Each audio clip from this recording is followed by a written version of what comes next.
Hey y'all. Hey. Okay, so I just needed to make a quick message. God wanted me to let y'all know that some of y'all are dealing with spiritual warfare right now, okay? He's been showing me that some of y'all are dealing with spiritual warfare right now, and you need to fight back, okay? You need to fight back. Something me and him were talking about. So during this journey with God, He's been showing us how to better communicate with him. He's been showing us how to better hear from him. And sometimes things can be held up because God is waiting on us, right? Maybe he's given us some instructions. We haven't fallen through on it, or something like that, or maybe we're not ready. But then there are times when it's the enemy that's holding things up, right? And so as you walk with God, grow in your relationship with God, you're able to learn and discern this, right? Over time, a lot of things we go through is repetitious. It's because we're learning, right? And repetition is the mother of learning. And so, and then what you can also do, what you should definitely do is if you're not sure if things are being held up because God is holding it up because you're not ready or you haven't done this or that yet, that's when you go to God in prayer and you ask him about that area in your life and you ask him, what's the holdup, right? You ask him, is it something that he's waiting on you to do? Or or if this is the enemy? You can go to God and ask him this, okay? And the reason God wanted me to make this message is that some of y'all don't realize that you're under attack. So you got to think about it like this. If somebody's attacking you and you don't if you ever been in a fight and someone's just hitting you and you're not blocking the attack, you're not swinging back or nothing, you just sitting there taking a beating, right? That's not really a fair fight. And and then, I mean, the bottom line is, listen, God said some of y'all are under attack right now. A lot of things that y'all are facing, y'all need to open up your mouth and speak against them, okay? One thing I was hearing was the confessions of the tongue are mighty.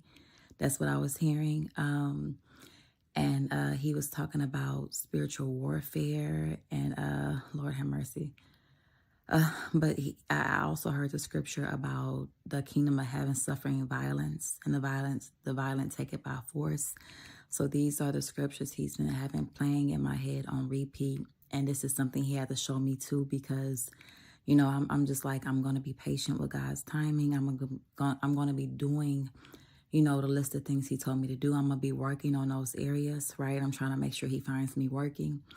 But he had to point out that I was under attack, right? Because we're used to this. We're used to this.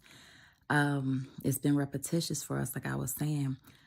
Some of y'all things at this point, it's not that God hasn't released some of them. Some of them have been released, but the enemy has been holding them up, okay? So hopefully this is confirmation to whoever it's for. Like I said, you can go to God and talk to him about this and ask him if God is waiting on you. Talk to him about the different areas in your life, okay?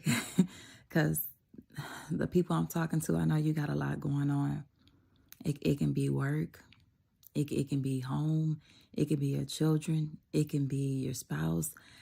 It's just like it's all around you, surrounded around, on all sides. Talk to God about each and every individual area of your life and ask him, what should you be doing in this situation? This is the problem. This is the issue. This is what I'm experiencing. This is how it makes me feel. What can I do? What should I be doing?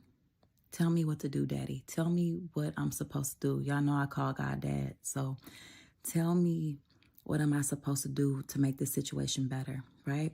And if God is holding it off or if it's the enemy, all right? You can ask him if he's holding it up. You can ask him, what does he want you to work on? And if you're struggling with working on it, well, can you help me? Because I'm struggling. It's okay to say that. We were not created to do things without him. We were created to need his help, right? We were created to need his help, okay? And so without him, we can do nothing. Lord have mercy. God cares about every detail of your life. If he knows the hairs on your head and he collects your tears in a bottle, you better believe that he cares about every single thing in your life that concerns you. So he wants you to go to him in prayer. If you need a better understanding, and some of y'all, I know y'all are tired of praying about the same things. You better open your mouth and speak and pray anyways. Don't let the enemy hold you up. That was something I had to push through. Like I've been talking about this. I don't want to sound like a broken record. I just want to be patient. And I'm thinking I'm just being a humble servant. But God said, no, open your mouth and come talk to me. Tell me how you feel and tell me that it hurts. Tell me that you need my help. Lord have mercy. God has been calling some of y'all to come have some intimate time with him. And that was going to be another video that I was going to do after this. But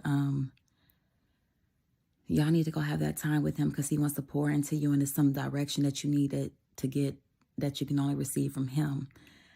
Let me try to stay on topic for this video. But for y'all who are dealing with spiritual warfare right now, ask him how he wants you to respond to it, okay? If it is the enemy holding some stuff back, say it's your spouse. Y'all, God has been talking to me so much about marriage lately. So much. He's shown me so many different things in dreams too. And for the longest, I have been hearing him saying he is sending us out 2 by 2. He's sending a lot of us out 2 by 2. And these marriages are so powerful. So you have to understand that the enemy is literally attacking them. He is doing what he can or whatever, right? And so some of them are delayed because he's playing around in them, right? God showed it to me like this. He may have shown you who your spouse is, or he may have not. Regardless, if marriage is something you know that he said he has for you, be praying for that person because they're struggling just like you're struggling, right? But okay, that's another message, but just keep them in prayer, okay? Keep them in prayer. If God leads you to fast, then do a fast. A lot of those people are breaking generational curses too on their end. And that's why it is so hard, but you're in a war and you're not fighting back. It's like a tug of war. Don't let go of the rope. You are stronger, all right? You are connected to God, so you are stronger. You were created to trample on serpents' heads. You were created to overcome the enemy. But how can you overcome him if you are not fighting back, if you are not using your shield or your weapons, if you're entertaining the things he's telling you? One thing he brought to mind, y'all, and this is going on longer than I meant for it to, but one thing he brought to mind is all of this is elementary. So we've been getting repetitious lessons on how to, how to be in the army of God, basically. So learn the lesson. He was showing it to me like this. This is basic elementary lessons here. What has God said in the Bible from day one? That the devil is a liar, the enemy is a liar, right? So what does he do? He lies. So just like that's facts. That's elementary facts in the Bible, right? Another elementary fact in the Bible is that God can't tell a lie, that he is not a man that he should lie. So a lot of us have been struggling with our faith. A lot of us have been entertaining the enemy, and that is holding us up and distracting us. So God was just pointing out all these different things. He needs you to stand firm in the faith. When I'm talking about spiritual warfare, that's fighting back too. Fighting against those thoughts, fighting against that doubt and that unbelief. Praying over your family, praying over your job, speaking life over that situation that's bothering you, praying for your spouse, praying for all the things that God promised you, waking up and thanking him every day for everything that he promised you, calling it out by name, claiming what's already yours, walking like it's already yours, okay? This is spiritual warfare. And then real quick, y'all, then I gotta go because this is long. Just in case you're unfamiliar with what I'm talking about, ways you can fight back. This was the other scripture. He said, for we wrestle not against flesh and blood. Right? Okay, so prayer is a way to fight back worship. Your worship is powerful. It's a way to fight back. Fasting is a way to fight back. Reading the word is a way to fight back. Listening to one of your favorite pastors, listening to a teaching. If you're dealing with anger, listening to a teaching about anger is a way to fight back. Looking up scriptures on anger is a way to fight back. All right, y'all. I love y'all. Y'all be blessed.